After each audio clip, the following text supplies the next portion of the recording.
Hey everybody, I'm Jordan with Warpfire Minis, and one of the things I get asked the most about is Gnawholes. How do they work now, and where should I put them? So let's get into it.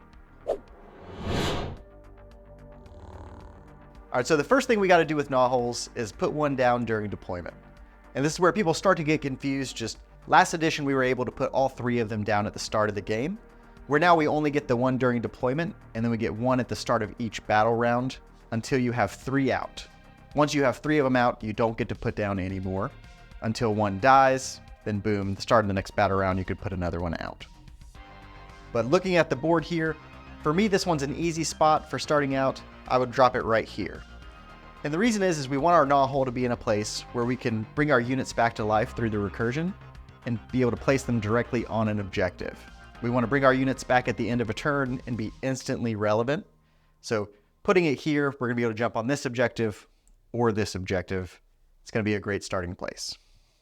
Things we have to watch out for, though, is, for example, if we put this Gnawhole over in this corner by the Gnawholes, you could tell yourself, well, okay, now I'll be able to jump them in, teleport to get an angle on something else. And yes, that makes sense. But when you put it here, if your opponent has any sort of deep striking unit, what you're letting them do is they're going to use your own Gnawhole against you, and it's just going to be an anchor for their charge. And I'll show you what I mean. And so if your opponent can deep strike a unit, what they're going to do is they're going to set it up to be 9 inches away from your Gnawholes, but they're only about 3 inches away from your Gnawhole. And so when they go to charge, even if they roll a 6, they're still going to make it up here, finish the charge within a ½ inch of your own Gnawhole, then be able to pile in and kill your stuff.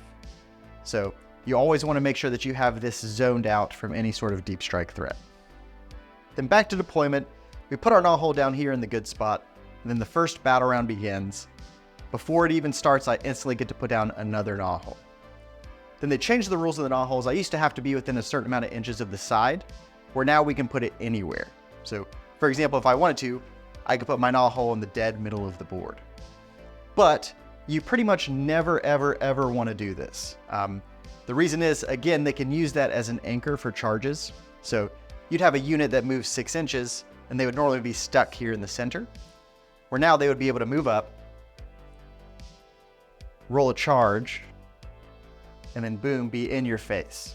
They might not be able to get into combat right away, but you're just giving them a bunch of free movement, as well as in the combat phase, since he's going to be within 3 inches of your own Gnawhole, they're going to be able to fight it, and they're likely just going to pick it up and clear it off the board anyways.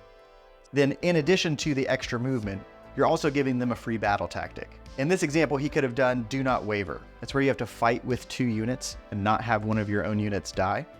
So if he just took these 2 big stabbers here, moved up, charged my Gnawhole, both units fight and kill it, and now I've lost my Gnawhole, I've given them a free battle tactic without any risk, and I gave my opponent a bunch of free movement. So unless you're just going for the alpha strike of the century, and like you need that Gnawhole to be there, so 100 Rat Ogres are going to make the charge and win the game, you pretty much never want to put it out here in the middle. So if we don't want to put the Gnawhole in the middle of the board, where do we want to put it? We can't put it behind him. Just in deployment, turn 1, you have to be 9 inches away with your Gnawhole, so there's never going to be room for you just to get behind him all the way. So you can put it on the sides. And for the sides, we just have to be careful again. If we put it too far up, like if we go 9 inches away from these guys, they're going to be able to just walk over and crush it. And then same idea over here with the cav. Even if we go a little bit further back, they're going to be able to just walk over, charge, be in a good spot, kill our Gnawhole, and we're not getting any value out of it. So in this situation, I would give myself 2 looks here. I'd look at putting one over here, and what this would do is just give us, again, we can reposition the Gnawholes through the Gnawholes, and then we would be in a spot where we could recur a unit on any of our 3 back home objectives, which is a good spot to be in. Then the other option would be try and set it up over here as far away as possible from those. And the theory would be they could move down and then hit a charge and get into this Gnawhole. But then I'm taking that unit that's going to be a lot of his objective control, pulling it off of that objective and leaving it over here in no man's land. So strategically, if he wants to just totally abandon that objective to come over here and kill my Gnawhole, that's probably okay for me. Just between Skitter Leaps, I've normally got Storm Fiends and Deep Strike where I can pop up and take an objective. that would be something that I would look at and say, maybe I'm going to give him this opportunity, see if he takes it, then maybe I can steal this objective away. And more often than not, your opponent, they're just not going to take the bait, and they'll just let your Gnawhole stay out here. And typically I try to build around like a triangle of Gnawholes. So I've got one here, one here. I'll try and get one set up over in that region just to give me coverage across the board. Then let's jump into, we'll look at what round 2 might look like. And so boom, we're here at the start of battle round 2. Before anybody goes, I get to put down another Gnawhole. And again, I got to look at my options. In a 6 or 8 objective map, it's typically kind of hard to get to those back ones for your opponents. So if they leave me an opportunity like this, where the objective is going to be free, then I'll definitely stick my Gnawhole here back in this corner. I'll be within 6 inches of that objective so that I can recur my units and boom, be right on it. And another note, just in that kind of situation, let's say I had these monks here that were in combat.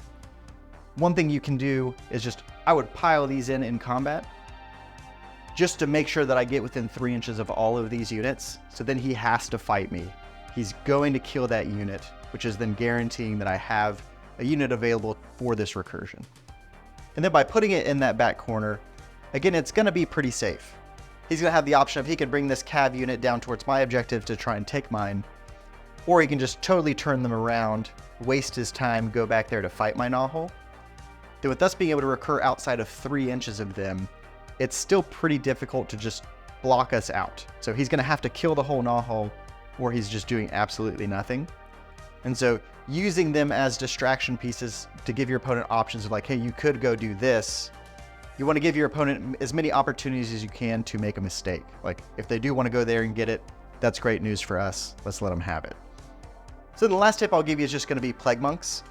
They are so good because at the end of the turn, they get to do a 3-inch pile-in, and they don't have to be in combat to be able to do that. You just get to pick 3 Pestilens units, and boom, they're moving 3 inches. So what that opens us up to is, at the start of battle round 2, instead of putting my Gnawhole in this corner, where yes, I'm going to be able to take the objective. I'm going to set up with it wholly within 6 of that, be on the objective. That one's easy, because I just have to stay outside of 3 inches of these guys, and my opponent was kind enough to just totally move away from it, letting me set up my Gnawhole close enough, because that Gnawhole always has to be 9 inches away. But with the Plague Monks, what I can do is instead of putting it over there, I can drop my Gnawhole right back here. Just be 9 inches away from this rogue idol. And then when these monks die, I'll spend my CP and bring them back on that side instead. So boom, I bring my Plague Monks back. Then at the end of the turn, I also get to do my pile-in. So I'm going to move them in 3 inches, which now lets me easily take the objective away, do mortal wounds to my opponent, as well as, now when it goes to my opponent's turn, this rogue idol, he's not going to get to move, he's not going to do anything other than fight those 10 Plague Monks. You're locking down one of their big key units and forcing them to deal with these 10 guys that they cost you 0 points, they've already scored you the objective. It's just win-win all the way around. And this is going to be super impactful to a lot of the top meta armies now. Something like if you do that to 6 Vanguard, like the idea of making their 600 point plus unit basically lose their turn fighting 10 Plague Monks is just A++ good stuff.